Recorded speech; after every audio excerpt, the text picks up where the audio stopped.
தமிழகத்தில் செயல்படும் அனைத்து தனியார் பள்ளிகளும் தங்களின் கட்டண விவரங்களை பள்ளி அறிவிப்பு பலகை மற்றும் இணையதளத்தில் கட்டாயமாக வெளியிட வேண்டும் என்று சென்னை உயர்நீதிமன்றம் அதிரடி உத்தரவு பிறப்பித்துள்ளது. பெற்றோர்களுக்கு வெளிப்படையான தகவல் கிடைக்க வேண்டும் என்பதற்காக இந்த முக்கிய உத்தரவு பிறப்பிக்கப்பட்டுள்ளது. தனியார் பள்ளிகள் கட்டண விவரங்களை அறிவிப்பு பலகையில் வெளியிட வேண்டும் என்று தனியார் பள்ளிகள் இயக்குநர் சுற்றறிக்கை அனுப்பியிருந்தார்.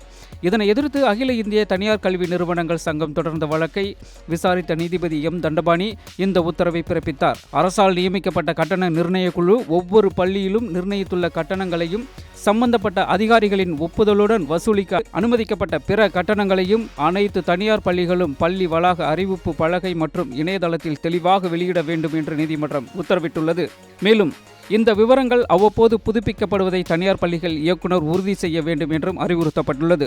வழக்கு விசாரணையின் போது அரசின் நிதியுதவி பெறாத தனியார் பள்ளிகள் தகவல் அறியும் உரிமை சட்டத்தின் கீழ் பொது அதிகார அமைப்பு என்ற வரையறைக்குள் வராது என்பதால் மாநில தகவல் ஆணையம் பிறப்பித்த உத்தரவு சட்ட ரீதியாக நிலைநிறுத்தப்படாது என்ற வாதத்தை நீதிமன்றம் ஏற்றுக்கொண்டது.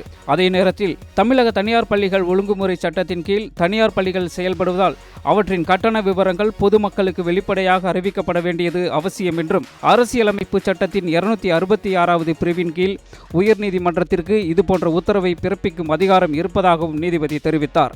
பெற்றோர் தங்கள் குழந்தைகளுக்கு பள்ளிகளை தேர்வு செய்யும் போது ஒவ்வொரு பள்ளியிலும் வசூலிக்கப்படும் கட்டண விவரங்களை முன்கூட்டியே தெரிந்து கொள்வது மிகவும் முக்கியம் என்றும் சேர்க்கைக்கு பிறகு எதிர்பாராத அளவில் அதிக கட்டணம் செலுத்த வேண்டிய நிலை ஏற்படாமல் தடுக்க இந்த வெளிப்படைத்தன்மை அவசியம் என்றும் நீதிமன்றம் வலியுறுத்தியுள்ளது. இந்த உத்தரவின் மூலம் தமிழகம் முழுவதும் செயல்படும் அனைத்து தனியார் பள்ளிகளிலும் கட்டண விவரங்களை வெளிப்படையாக வெளியிடும் நடைமுறை விரைவில் முழுமையாக அமலுக்கு வரும் என எதிர்பார்க்கப்படுகிறது.